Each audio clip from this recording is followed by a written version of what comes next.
आप ये नहीं कह सकते कि आपके पास समय नहीं था, क्योंकि सफल होने वाले व्यक्तियों को भी इतना ही समय मिलता है जो आपको मिलता है। हर व्यक्ति के पास 24 आवर्स ही होते हैं पर डे में। बस ये आपकी कोशिश रहती है या आप डिसाइड करते हैं कि आपको 24 आवर्स कहाँ स्पेंड करने हैं। सो वेलकम एवरीवन, मैं आरती आपका स्वागत करती हूँ हमारे ऑनलाइन स्कूल इंडिया परिवार में। आई होप आप सभी लोग अच्छे से स्टडी कर रहे होंगे। कोविड से रिलेटेड काफ़ी गाइडलाइंस अब वापस आ गई है, तो बी केयरफुल, अपना ध्यान रखें एंड अपनी फैमिली का भी ध्यान रखें। जिनकी वैक्सीनेशन हो गई है बहुत अच्छी बात है, फिर भी वो थोड़े प्रोटोकॉल को फॉलो अप करते रहें। एंड जिन बच्चों की वैक्सीनेशन नहीं हुई है, प्लीज़ एक बार अपनी वैक्सीनेशन के सारे डोज कंप्लीट कर लें, क्योंकि आपकी हेल्थ ही आपके लिए सबसे बड़ी एक विनिंग रीज़न बन सकता है। क्योंकि कई बार ऐसा होता है कि एग्ज़ाम के टाइम में हम बीमार पड़ जाते हैं, जिसकी वजह से हमें काफ़ी अफसोस रहता है कि हमने इतनी मेहनत की थी। तो हर चीज़ को आप अपनी प्रायोरिटी दें, आप हेल्थ को भी इतनी ही प्रायोरिटी दें जितनी आप स्टडी को देते हैं। सो प्लीज़ अपना ध्यान रखें और जितना हो सके घर पे रहें, सुरक्षित रहें। सो बढ़ते हैं हम हमारे चैप्टर की तरफ। हमारा चैप्टर 16 हम स्टार्ट कर रहे हैं।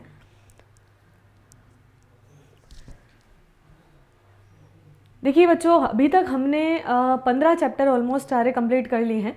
इसमें से मुझे नहीं लगता आपको अब कुछ डाउट रहेगा। सारी चीज़ों को हमने एनालाइज करके एक one by one, step by step हम बढ़े हैं। कहीं पे भी हमने किसी चीज़ों को मिस नहीं किया है, सारी चीज़ों को एक्यूरेसी से हमने कंप्लीट कर लिया है। अब हम बात करेंगे चैप्टर 16। हालांकि इस चैप्टर में भी ज़्यादा थियोरिटिकल पॉइंट्स ही हैं और ईजी चैप्टर है। हमारे 15 और 16 हमसे जुड़े हुए ही चीज़ें हैं। तो अब हम बात कर रहे हैं जैव विविधता की, बायोडाइवर्सिटी की।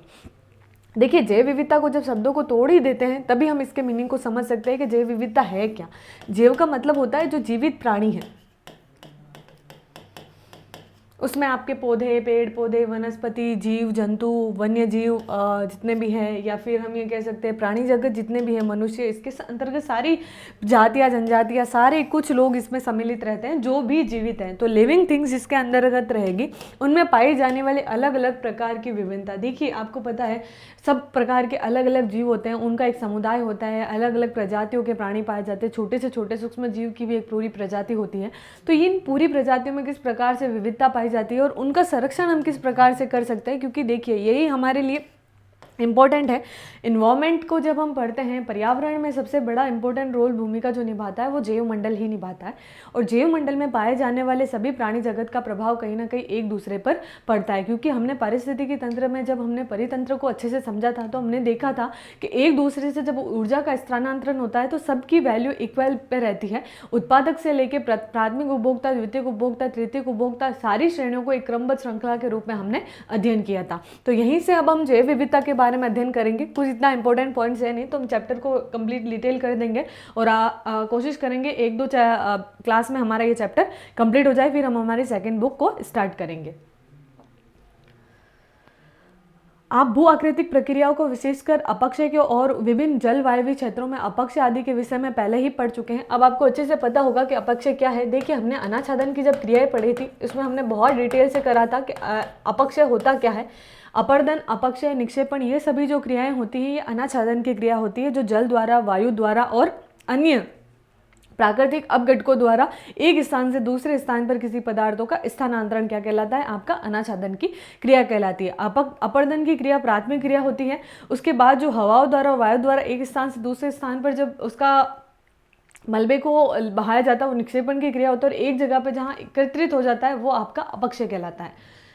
तो भू आकृतिक प्रक्रियाओं, विशेषकर अपक्षय और विभिन्न जलवायु क्षेत्रों में अपक्षय आदि के विषय में हम पहले ही पढ़ चुके हैं। यदि आपको स्मरण नहीं है तो संक्षिप्त सार के लिए अध्याय 6 को आप देख सकते हैं।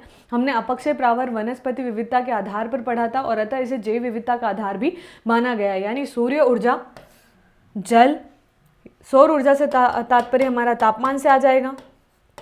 तापमान प्रभावित होगा तो उससे वर्षा भी प्रभावित होगी। तो कई सारी जलवायु दशाओं में प्रभाव जो है वो आपका सौर ऊर्जा से और जल के अपक्षय में विविधता और उसके परिणाम स्वरूप उत्पन्न जैव विविधता का मुख्य कारण है।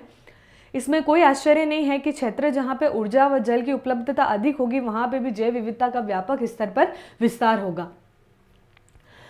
आज जो जैव विविधता हम देखते हैं वो लगभग 2.5 से लेकर 3.5 अरब वर्षों के विकास का ही परिणाम है। मानव जीवन के प्रारंभ होने से पहले पृथ्वी पर जैव विविधता किसी भी अन्य काल से अधिक नहीं थी।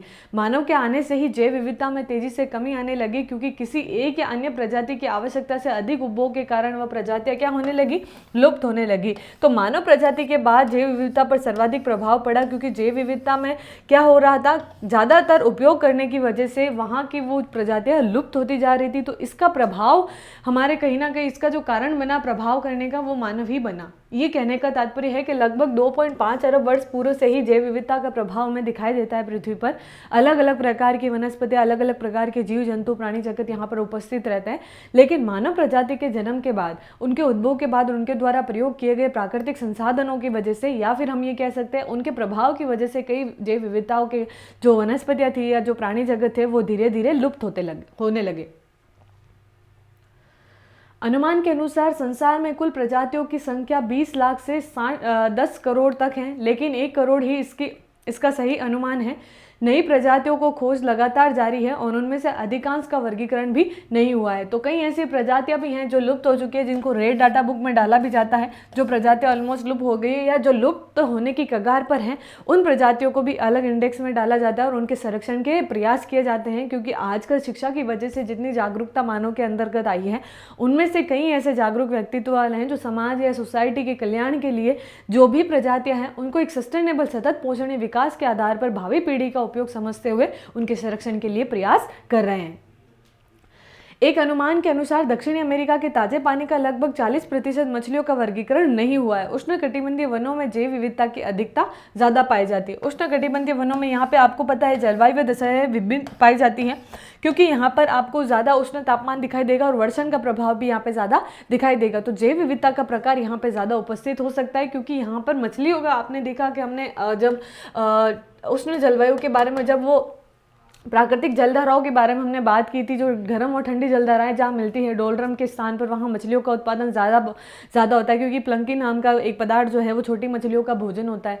वहाँ पे उन मछलियों की उपस्थिति से बड़ी मछलियाँ भी आती है। तो इसी वजह से वहाँ पे मत्स्य पालन सबसे ज़्यादा होता है। तो मत्स्य पालन का सबसे कारण क्या था, वो ठंडी गर्म जलधाराओं का क्षेत्र था। तो कहीं ना कहीं इन अवस्थाओं की वजह से भी आपकी जैव विविधता, तो उष्णकटिबंधीय क्षेत्र में आपको ज़्यादा जैव विविधता की अधिकता दिखाई देगी। प्रजातियों के दृष्टिकोण से और अकेले जीवधारी के दृष्टिकोण से जैव विविधता सतत विकास का तंत्र है। पृथ्वी पर किसी प्रजाति की औसत आयु 10 से 40 लाख वर्ष होने का अनुमान है। ऐसा भी माना जाता है कि लगभग 99% प्रजातियां जो कभी पृथ्वी पर रहती थी आज लुप्त हो चुकी हैं। पृथ्वी पर जैव विविधता, जैसे कि हम डायनासोर का कह सकते हैं, और ऐसे कई बड़े बड़े जीव थे जो लगभग विलुप्त हो चुके हैं। पृथ्वी पर जैव विविधता एक जैसी नहीं है। जैव विविधता उष्णकटिबंधीय प्रदेशों में अधिक होती है। जैसे जैसे हम ध्रुवीय प्रदेशों की तरफ जाएंगे, प्रजातियों की विविधता तो को भी कम होती जाएगी, लेकिन जीवधारियों की संख्या अधिक होती है। ध्रुवों की तरफ कहने का तात्पर्य है कि जैव विविधता कम रहेगी। जैव विविधता दो शब्दों के मेल से बना है। बायो का अर्थ है जीव तथा डाइवर्सिटी का अर्थ है विविधता। साधारण शब्दों में किसी निश्चित भौगोलिक क्षेत्र में पाए जाने वाले जीवों की संख्या और उनकी विविधता को ही हम जैव विविधता कहते हैं। तो ये आपकी इंपॉर्टेंट है, आप अपनी नोट्स को इसमें अपडेट कर दीजिएगा। जैव विविधता से क्या तात्पर्य है, तो किसी भी भौगोलिक क्षेत्र में पाए जाने वाले जीवों की संख्या और उनकी विविधता को ही हम क्या कहते हैं, जैव विविधता कहते हैं। इसका संबंध पौधों के प्रकार, प्राणियों तथा सूक्ष्म जीवाणुओं से है, उनके आनुवंशिकी और उनके द्वारा निर्मित पारितंत्र से है। यह पृथ्वी पर पाए जाने वाले जीवधारियों की परिवर्तनशीलता, एक ही प्रजातियों तथा विभिन्न प्रजातियों की परिवर्तनशीलता तथा विभिन्न पारितंत्रों में विविधता से संबंधित है। तो जितना भी पारितंत्र में विभिन्नता पाई जाएगी वो जैव विविधता के अंतर्गत ही आंका जाएगा। जैव विविधता सजीव की संपदा है। यह विकास के लाखों वर्षों के इतिहास का परिणाम है। जैव विविधता को 3 स्तरों से समझा जा सकता है: आनुवांशिकी जैव विविधता, जेनेटिक डाइवर्सिटी, प्रजातीय जैव विविधता, स्पेसीज डाइवर्सिटी, और एक हमारा पारितंत्रीय जैव विविधता, इकोसिस्टम डाइवर्सिटी। तो तीनों को बहुत इंपॉर्टेंट है। सबसे पहले आपसे परिभाषा पूछी जा सकती है और ये पूछा जाएगा कि जैव विविधता को कितने स्तरों में बांटा गया है। तो जैव विविधता को प्रमुख 3 स्तरों में बांटा गया है। सबसे पहला आपका आनुवंशिक के आधार पर, जेनेटिक के आधार पर जो भी जीवों की विभिन्नता पाई जाती है, प्रजातियों के आधार पर जो विभिन्नता पाई जाती है, और पारितंत्र के इकोसिस्टम के आधार पर जो विभिन्नता पाई जाती है वो इसके अंतर्गत शामिल की जाती है। तो सबसे पहले हम समझेंगे आनुवंशिकी। जेनेटिक। देखिए जेनेटिक जो होता है एक जीव के अंतर्गत पाए जाने वाले सामान्य जो भी गतिविधियाँ होती है, या फिर हम ये कहें कि मानव जीवन की अगर हम बात करते हैं, मानव की अवस्था की बात करते हैं, तो मानव के 2 हाथ होते हैं, 2 पैर होते हैं, तो एक जेनेटिक अवस्था जो बनती है धीरे धीरे उसमें प्रभाव दिखाई देता है। तो आनुवंशिकी अवस्थाओं से एक जीव में दूसरे जीव में विभिन्नता दिखाई देती है। किसी जीव की अलग रासायनिक अभिक्रियाओं की जब हम बात करते हैं, अणुओं की भी बात करते हैं, उनमें भी हमें कहीं ना कहीं कुछ चीज़ों में विभिन्नता, पदार्थों में विभिन्नता दिखाई देती है। तो एक अवस्था के आधार पर जो परिवर्तन होता है जीवन निर्माण के लिए, जीन्स में जो परिवर्तन पाया जाता है, उसी के आधार पर आनुवंशिकी जैव विविधता का अध्ययन किया जाता है। तो जीवन निर्माण के लिए जिन जीन्स की एक मूलभूत इकाई है, किसी प्रजाति में जीन की विविधता ही आनुवंशिकी जैव विविधता है। समान भौतिक लक्षणों वाले जीवों के समूह को प्रजाति कहते हैं। मानव आनुवंशिक रूप से होमो सेपियंस प्रजाति से संबंधित है। तो मानव की जेनेटिक जो कद है, काटी है, या फिर हम ये कहें हमारे बोलने का, हमारा फेस फीचर्स, तो ये सारे जीन्स के अकॉर्डिंग हमारे बनते हैं। जैसे कि हम कई बार महसूस करते हैं छोटे बच्चों को देखे कि उसके मदर जैसा दिखता है, फादर जैसा, तो ये आनुवंशिकी उनके गुण एक दूसरे में बदलते रहते हैं या एक दूसरे में स्थानांतरण होते हैं। तो इसी प्रकार से मानव जो बना है वो होमो सेपियंस प्रजाति का आनुवंशिकी गुण माना जाता है, जिसमें कद, रंग और अलग अलग दिखावट के शारीरिक लक्षणों में भिन्नता पाई जाती है। इसका कारण आनुवंशिकी विविधता है। विभिन्न प्रजातियों के विकास व फूलने के लिए आनुवंशिकी विविधता अत्यधिक अनिवार्य है। तो आनुवंशिकी के लिए सबसे इंपॉर्टेंट क्या है? आनुवंशिकी क्या मतलब होगा? जीन्स के आधार पर जो प्रभाव दिखाई देता है शरीर पर या प्रजाति में, वो जीन की विविधता ही आनुवंशिकी विविधता कहलाती है। और मानव की प्रजाति होमो सेपियंस का आधार मानी जाती है। और सबसे बड़ी बात है कि किन्हीं भी प्रजातियों के विकास के लिए आनुवंशिकी विविधता होना अत्यधिक अनिवार्य है, नहीं तो उसमें एक विकास का स्तर जो है वो कमज़ोर पड़ जाएगा। फिर है हमारा प्रजातीय विविधता। यह प्रजातियों का अनेक रूपता को बताती है। यह किसी निर्धारित क्षेत्र में प्रजातियों की संख्या से संबंधित है। प्रजातियों की विविधता उनकी समृद्धि, प्रकार और बहुलता से आंकी जा सकती है। कुछ क्षेत्रों में प्रजातियों की संख्या अत्यधिक होती है और कुछ में कम होती है। जिन क्षेत्रों में प्रजाति विविधता अधिक होती है उनमें हॉटस्पॉट क्षेत्रों के नाम से आंका जाता है। प्रजातियों से तात्पर्य यह है, देखिए अलग अलग प्रकार की, जैसे कि शेरों की प्रजाति, चूहों की प्रजाति, अलग अलग जानवरों की जो प्रजाति है उनकी अनेक रूपता को बताती है। और इसी के आधार पर प्रजातियों का निर्धारण किया जाता है। उनकी समृद्धि के लिए भी ये अवस्थाएं जिन क्षेत्रों में सर्वाधिक प्रजाति विविधता अधिक होगी उसको हम हॉटस्पॉट क्षेत्रों के अंतर्गत मानेंगे। कई जंगलों को हम हॉटस्पॉट में बांधते हैं क्योंकि अलग अलग प्रकार के जो जानवर हैं वहाँ पर उपस्थित रहते हैं, अलग अलग प्रजातियों के जानवर वहाँ पर पाए जाते हैं। तो ज़्यादा विभिन्नता वाले जो प्रजाति क्षेत्र होगा वो आपका हॉटस्पॉट क्षेत्र कहलाएगा। थ्योरेटिकल चीज़ें हैं, ज़्यादा इसमें हम कुछ भी डिटेल से अगर समझेंगे तो एक लेवल पर थ्योरी ही रहेगी। तो हमें थ्योरी को अच्छे से समझना है। जैव विविधता किसे कहते हैं, जैव विविधता के स्तर कौन कौन से होते हैं, उन स्तरों में किनका अध्ययन किया जाता है।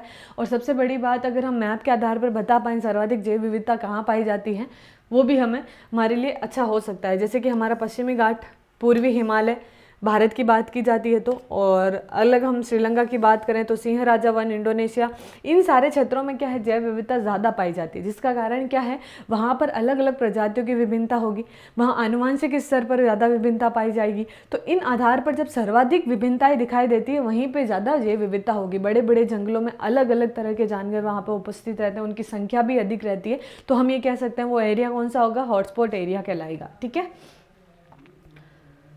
फिर है हमारा इकोसिस्टम डाइवर्सिटी। इकोसिस्टम में जब हमने देखा था कि पारिस्थितिकी में क्या होता है, पारितंत्र के अंतर्गत जो भी जीव हैं वो आपके जल मंडल और स्थल मंडल और वायुमंडल से इंटरेक्शन करके जो एक अनुकूलतम जीवन बनाता है वो जैव मंडल, वो पारिस्थितिकी कहलाता है। और पारिस्थितिकी का पर्टिकुलर किसी क्षेत्र विशेष में किसी जाति या प्रजाति या फिर किसी क्षेत्र विशेष का अध्ययन किया जाता है, उसमें होने वाली गतिविधियों के आधार पर वो पूरा एक पारितंत्र बनता है, एक इकोसिस्टम बनता है। अब इकोसिस्टम का प्रभाव बायोडाइवर्सिटी में कैसे पड़ता है, अब हम उसको समझते हैं।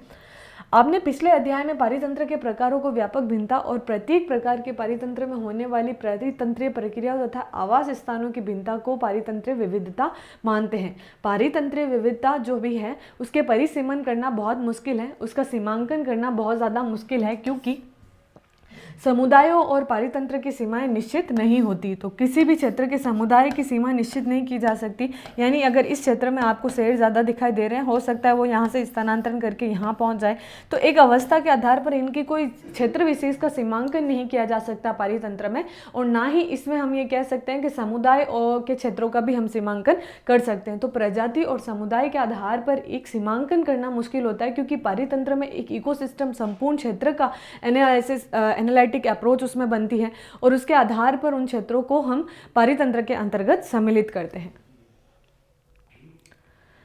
इंदिरा गांधी नेशनल पार्क अन्नामलाई, पश्चिमी घास भूमि और उष्णकटिबंधीय 16 वन पारितंत्रीय विविधता के एक उदाहरण है, क्योंकि यहाँ पर अलग प्रकार की जलवायु पारितंत्र में कई चीज़ें प्रभावित करती हैं, जिसमें जलवायु क्रियाएं, आपकी मानसूनी क्रियाएं, और उसी के साथ साथ आपका जो अनाच्छादन की क्रियाएं, इन क्षेत्रों के आधार पर कई परिवर्तन होते हैं, और उस परिवर्तन का प्रभाव वहाँ की वनस्पति, वहाँ की प्रजाति पर पाया जाता है, जिसकी वजह से जैव विविधता भी प्रभावित होती है। तो एक दूसरे से इनका हम अंतर संबंध अच्छे से समझ सकते हैं।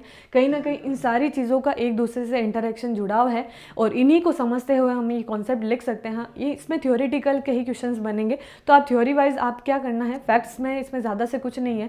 ज़्यादा से ज़्यादा आपको ये पूछा जा सकता है जैव विविधता से आप क्या समझते हैं, जैव विविधता के प्रमुख स्तरों को बताइए, और जैव विविधता के महत्व को समझाते हुए संरक्षण के उपायों को लिखिए। तो यहाँ से क्वेश्चन क्या बन रहे हैं, थ्योरी के बन रहे हैं, तो आपको इसको लर्न ही करना पड़ेगा। आप एक दो बार इसको रीड आउट करेंगे तो आसानी से आप आंसरिंग कर सकते हैं। जैव विविधता में मानव संस्कृति के विकास में बहुत योगदान दिया, और इसी प्रकार मानव समुदायों में भी आनुवंशिकी, प्रजाति व पारिस्थितिकी स्तरों पर प्राकृतिक विविधता को बनाए रखने में बड़ा योगदान है। जैव विविधता की पारिस्थितिकी, आर्थिकी और वैज्ञानिक भूमिकाएं भी प्रमुख हैं।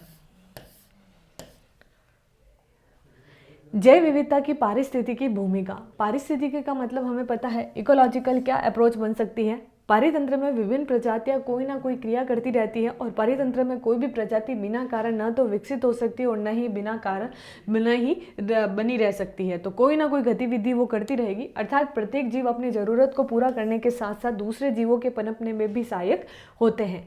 क्या आप बता सकते हैं कि मानव परितंत्र के बने रहने का क्या योगदान है, जीव व प्रजाति? देखिए, अब आपसे क्वेश्चन करा गया मानव परितंत्र। सबसे पहले मानव का परितंत्र अगर हम समझते हैं,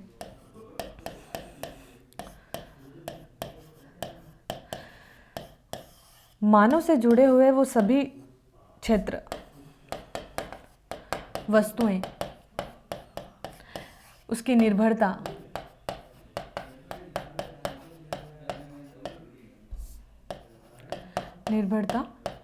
ये सभी कहीं ना कहीं मानव परितंत्र को बनाने में भूमिका निभाते हैं। मानव परितंत्र के बने रहने का सबसे बड़ा योगदान ही यही है कि जो पारिस्थितिकी में बदलाव होता है उसका सीधा प्रभाव मानव पर पड़ता है, और मानव भी कई बार इसको प्रभावित करने में भूमिका निभाता है। तो मानव परितंत्र को बनाए रखने में मानव प्रकृति पर निर्भर है, और प्रकृति पर उपस्थित सारी वस्तुओं का संबंध सीधा किससे है, मानव से, और मानव उसमें बदलाव कर सकता है। नव निश्चयवाद का सिद्धांत इसी के आधार पर बना था, और नव निश्चयवाद ये कहता था कि मानव जो भी गतिविधियां हैं उनको रोक नहीं सकता, लेकिन उसको कम और धीमा कर सकता है। ग्रिफ्ट टेलर का ये सिद्धांत था नव निश्चयवाद का, जो प्रकृति की देन को मानव को समझते हुए मानव और उसके परस्पर अंतर संबंधों को बताता है। जीव व प्रजातियां ऊर्जा ग्रहण कर उसका संग्रहण करते हैं, कार्बनिक पदार्थ उत्पन्न व विघटित करती है, और पारितंत्र में जल व पोषक तत्वों के चक्रों को बनाए रखने में सहायक होती है। इसके अतिरिक्त प्रजातियां वायुमंडलीय गैसों को स्थिर रखती हैं और जलवायु को नियंत्रित करने में भी सहायक होती हैं। तो जितनी भी प्रजाति होगी, जैसे वनों के आधार पर भी हम कह सकते हैं, वन भी इसके अंतर्गत आएंगे। जो भी आपकी छोटी से छोटी प्रजाति होगी वो भी इसमें भूमिका निभाती है।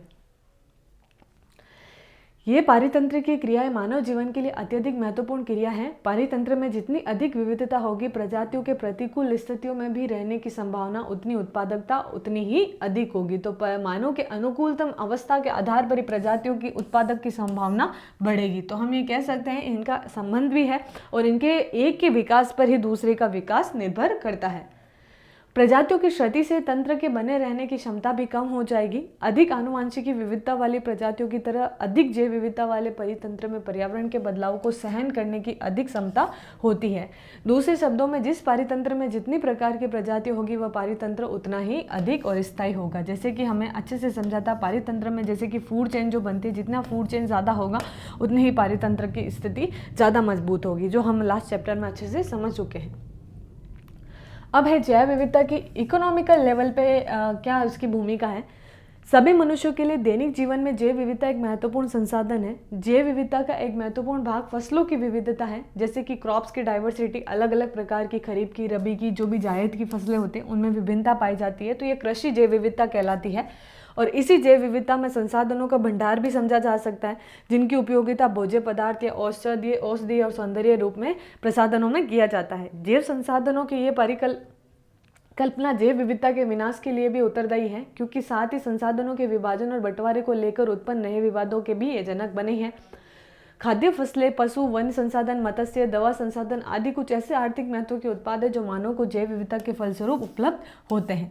क्लियर है, ये चीज़ आप अच्छे से समझ सकते हैं। जितनी जैव विविधता होगी उनके प्रकारों का यूज़ होगा, जितना यूज़ होगा मानव की आर्थिक इकोनॉमी में उसका प्रभाव पड़ेगा, तो ये आर्थिक अप्रोच भी बनाते हैं। अब है वैज्ञानिक भूमिका। ये थोड़ा सा इंपॉर्टेंट है, क्योंकि दोनों थ्योरी पॉइंट्स आप लिख सकते हैं, इसको थोड़ा सा समझिएगा। जैव विविधता इसलिए इम्पोर्टेंट है क्योंकि प्रत्येक प्रजाति हमें ये संकेत दे सकती है कि जीवन का आरंभ कैसे हुआ और ये भविष्य में कैसे विकसित होगा, जीवन कैसा चलता है, पारितंत्र जिससे हम एक प्रजाति हैं उसे बनाए रखने में प्रत्येक प्रजाति की क्या क्या भूमिका है, उन्हें ही हम जैव विविधता से समझ सकते हैं। हम सभी को यह तथ्य समझना चाहिए कि हम स्वयं जिएं और दूसरी प्रजातियों को भी जीने दें, तो सबके जीवन की वैल्यू को हमें समझना पड़ेगा। यह समझना हमारी नैतिक जिम्मेदारी है कि हमारे साथ सभी प्रजातियों को जीवित रहने का अधिकार है, अतः कई प्रजातियों को स्वेच्छा से विलुप्त करना नैतिक रूप से गलत है। जैव विविधता का स्तर अन्य जीवित प्रजातियों के साथ हमारे संबंधों का एक अच्छा पैमाना है। वास्तव में जैव विविधता की अवधारणा कई मानव संस्कृतियों का अभिन्न अंग है, तो जितनी जैव विविधता होगी उतना प्रभाव यहाँ पर दिखाई देगा। तो एक एक अवस्थाओं के आधार पर जब हम इसको समझते हैं तो हम ये कह सकते हैं कि इनकी जो अवस्थाएं बन रही हैं उसके आधार पर हम इसको एक जैव विविधता के संरक्षण की भी बात कर सकते हैं, क्योंकि सभी प्रभाव पर कहीं ना कहीं हम देखें एक दूसरे का जो विकास है वो एक दूसरे की स्थितियों पर ही निर्भर करता है। तो एक मानव जीवन के आधार पर हम देखें तो कई प्रजातियों का जो उद्भव है उसका कारण मानव बना और कहीं के विनाश का कारण भी मानव ही बना है, या फिर कई ऐसी प्राकृतिक घटक है जिनका जो उत्पादन के कारक बने हैं और जो ही विनाश के कारण बने हैं। तो कहीं ना कहीं जो एक अंडरस्टैंडिंग अप्रोच बना सकता है वो एक मानव प्रजाति है, उनको ही समझ के इसके संरक्षण के लिए प्रयास करने पड़ेंगे। अभी तक जो चीज़ें हमने देखी थी उसमें एक अप्रोच जो बन रही थी जैव विविधता के आधार पर हमने चीज़ों को समझा था। जैव विविधता होती क्या है, सिंपल सी चीज़ें हैं हमारी, कहीं ज़्यादा हम डिटेलिंग में नहीं जा रहे हैं, क्योंकि हमें पता है कि यहाँ से जो क्वेश्चन पुटअप होंगे 3 क्वेश्चन बनेंगे, आप उसको नोट डाउन भी कर सकते हैं। जैव विविधता किसे कहते हैं, जैव विविधता के प्रमुख स्तरों का वर्णन कीजिए और जैव विविधता को प्रभावित करने वाले 3 स्तर कारक, जैसे कि आर्थिक, आपका वैज्ञानिक और एक आपका जो है जीवन से संबंधित कारक था, I think just a moment, जो हमने पढ़ा था लास्ट, वैज्ञानिक भूमिका हो गई, फिर उसके बाद आर्थिक भूमिका एंड पारिस्थितिकी भूमिका। तो इकोलॉजिकल, इकोनॉमिक और साइंटिफिक लेवल पर इन जैव विविधता की क्या भूमिका है वो समझाइए। 3 क्वेश्चन और एक लास्ट क्वेश्चन आपका बनेगा जैव विविधता के संरक्षण से आप क्या समझते हैं, उनके संरक्षण के उपाय बताइए। तो 4 क्वेश्चन आप वापस नोट डाउन कर लीजिएगा। पहला क्वेश्चन आपका बनेगा, 4 क्वेश्चन ही बन सकते हैं, इससे बाहर कुछ नहीं आएगा, आप इनको लिखने का प्रयास भी कर सकते हैं।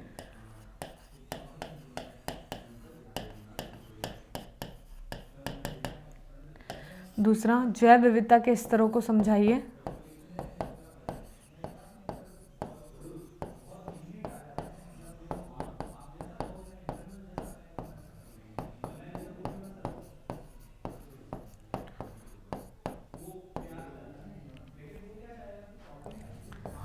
तीसरा क्वेश्चन आपका बनेगा जैव विविधता में आर्थिक, वैज्ञानिक और पारिस्थितिकी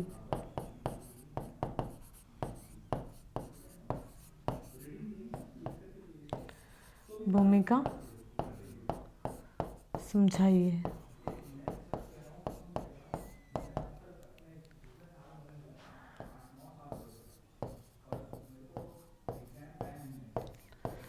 विविधता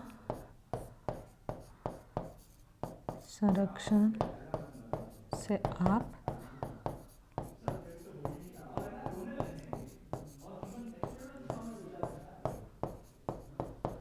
ये 4 क्वेश्चन आपके बन रहे हैं जो आपको अच्छे से आंसरिंग इसकी कर लेनी है। सो बचा हमारा कुछ पॉइंट है जो हम हमारी नेक्स्ट क्लास में कंप्लीट करेंगे।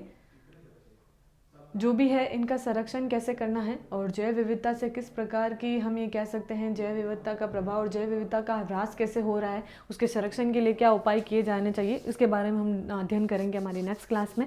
और वो शायद हमारी लास्ट क्लास रहेगी इस बुक की। जो भी हमारे डाउट कॉन्सेप्ट हैं हमने अच्छे से कंप्लीट कर लिए हैं। आपको इसमें से कुछ भी डाउट रहता है तो आप कॉमेंट सेक्शन में डाउट्स डाल सकते हैं। हमारा ऐप इंस्टॉल करके वहाँ से सारी क्लासेस को अच्छे से एनालाइज कर सकते हैं एंड वहाँ पे नोट्स मटेरियल सब कुछ आपको अवेलेबल हो जाएगा। So keep learning and take care yourself. Good bye.